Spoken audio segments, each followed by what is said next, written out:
The recruiting trail is heating up throughout the Midwest. In Ohio, a senior secondary specialist just committed. A baseball commit in the Indianapolis area is making such an impact on the gridiron, he might just choose pigskin over cowhide. And in the Wolverine State, Division II power Ferris State is looking west for a quarterback. Scout Show is now.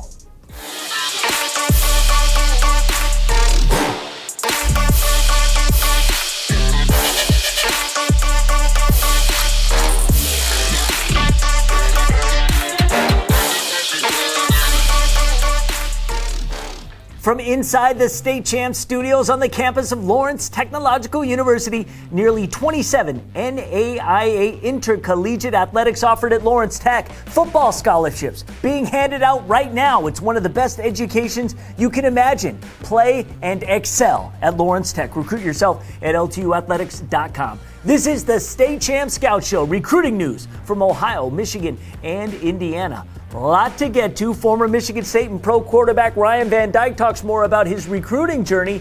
This week, we'll start in Indiana. From Indiana, this is Scott Bernstein. Indianapolis Cathedral senior wide receiver Camden Jordan broke the school record for touchdown catches last week in his club's 37-28 defeat of Cincinnati LaSalle.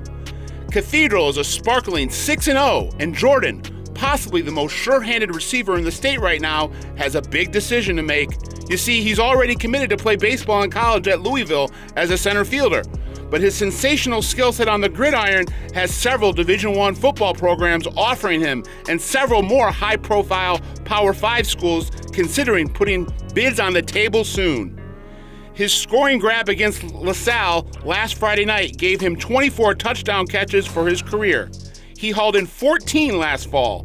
This season, he has 10 touchdown grabs on 36 catches and 55 yards receiving. Ball State, Central Michigan, Western Michigan, Eastern Michigan, Kent State, Miami of Ohio, Ohio, and Northern Illinois have all offered him for football. A number of Big Ten teams are said to be circling and could be ready to offer any day now. Moving on to recruiting from the hardwood, but staying at Cathedral, Fighting Irish senior Vincent Brady snatched his first two Division I offers recently when Cleveland State and Chicago State both offered the under-the-radar wing guard prospect.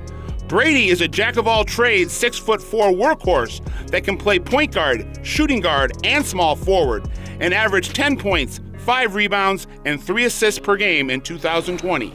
Finally, the Hoosier State said goodbye to a potential Mr. Basketball candidate earlier this month, with Maryville point guard Keon Thompson transferring to NTSI Prep School in Orlando, Florida.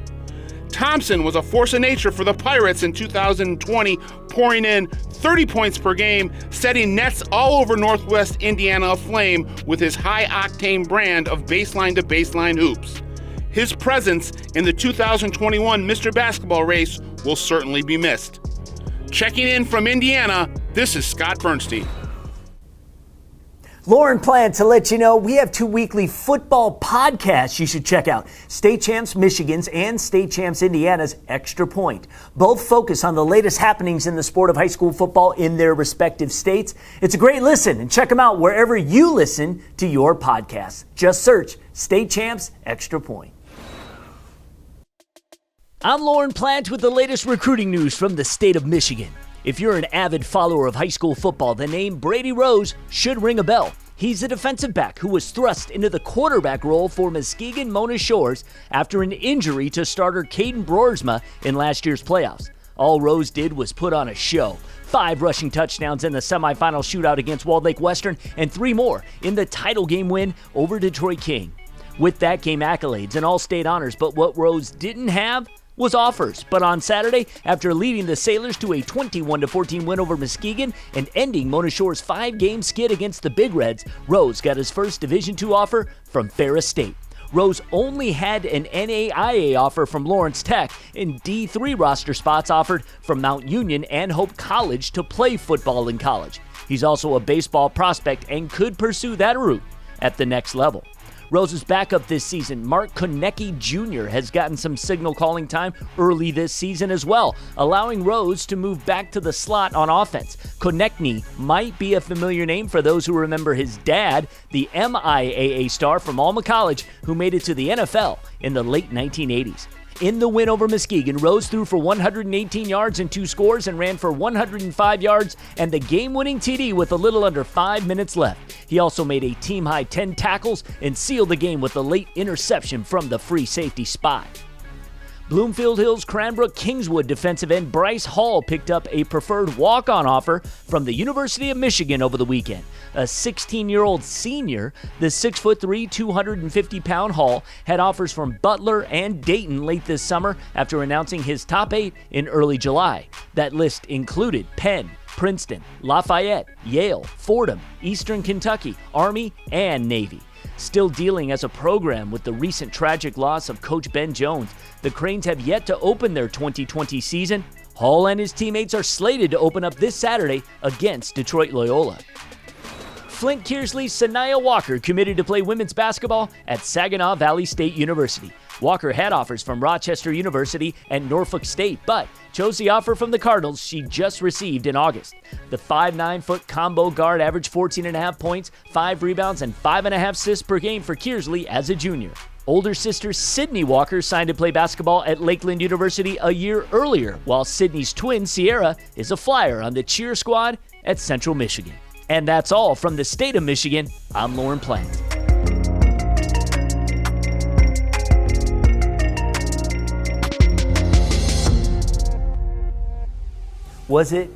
It's what you wanted. Was it tough though to really process all that and see if you were making the best decision for yourself? Yeah, Lauren, I had no idea. My parents had no idea what we were doing. I was the first of 6 kids. I had 2 of my other brothers were big-time recruits, and they went and played college football.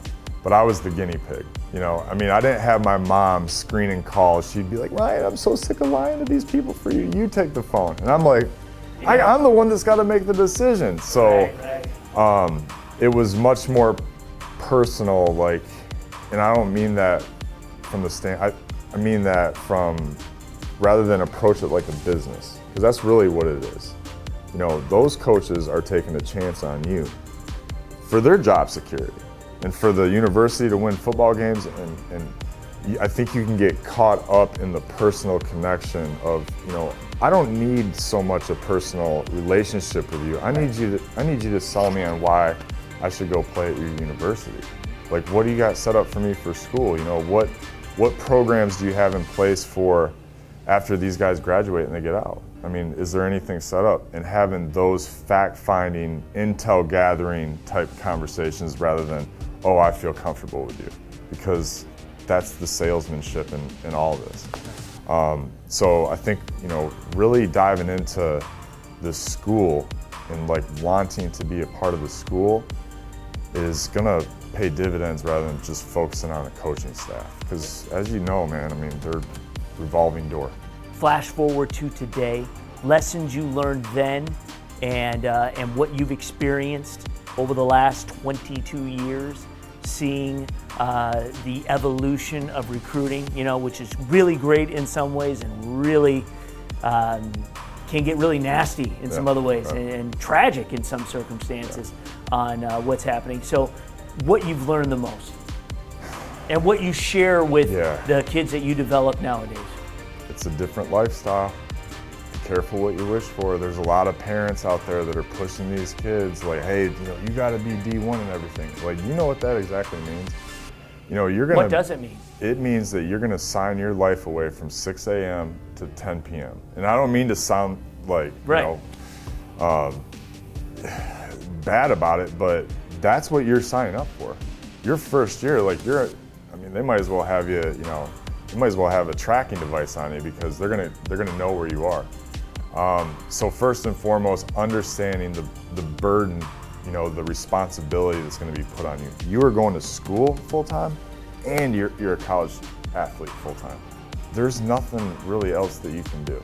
And if you do, you're gonna sacrifice one of those 2 things. Right. So, being I like to have that eye to eye conversation with mom, dad, especially the kid, like, is this what you want to get into? Number two is have fun with it. I mean, if we've learned anything during this whole COVID thing, this can be taken away tomorrow. So, I like from the standpoint of, it's just football. There's not a lot of people in the stands right now. We're not doing stuff so much to get out there and, blow up our social media feed. We're just trying to get through games and be healthy, and hopefully these kids can put something great on tape. So have fun with it. It can be taken away tomorrow.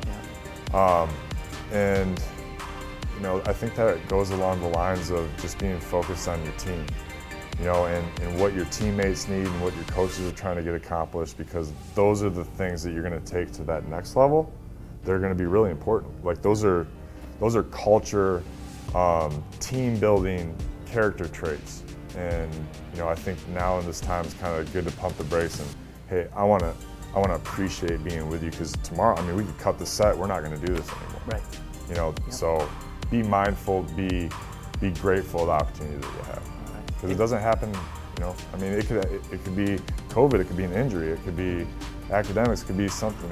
There's a bunch of things that could happen. Well, you know what's great? We're not going to cut this. Good. This segment is staying, and we're going to be here every week. So Ryan, I appreciate it. Here's Ryan Van Dyke, and he will be back next week with some more interesting takes on some current topics, and that's what we want to do, just kind of relate everything towards the recruiting world. And of course, check him out. Check out Quarterback University.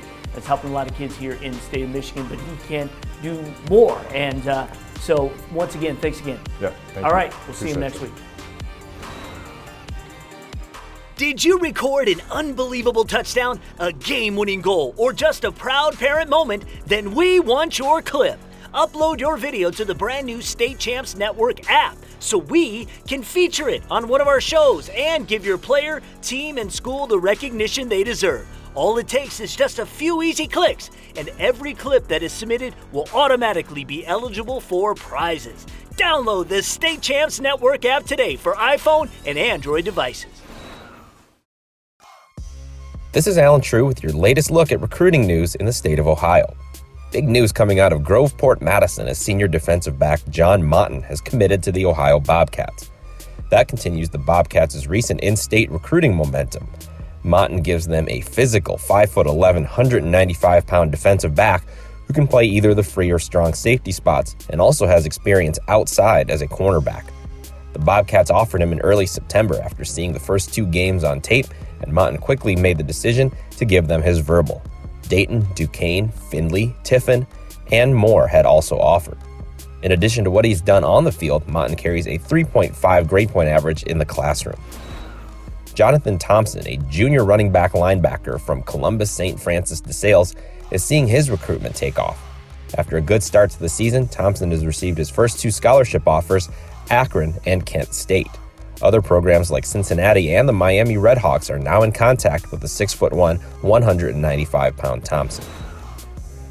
Reynoldsburg senior offensive tackle Dalton Hall received an offer from Marist College. Coming into the season, Hall already had offers from Ohio Dominican, Otterbein, Lake Erie, and West Liberty.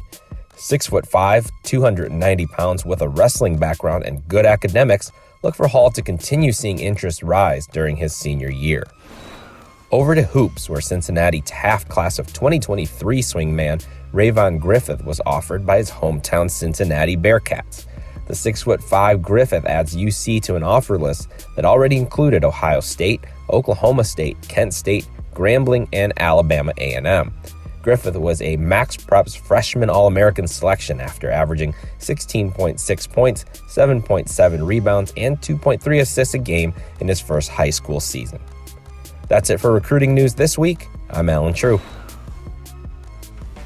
All right, that's all we got this week. Thank you so much for watching. We'll see you next time on the State Champs Scout Show.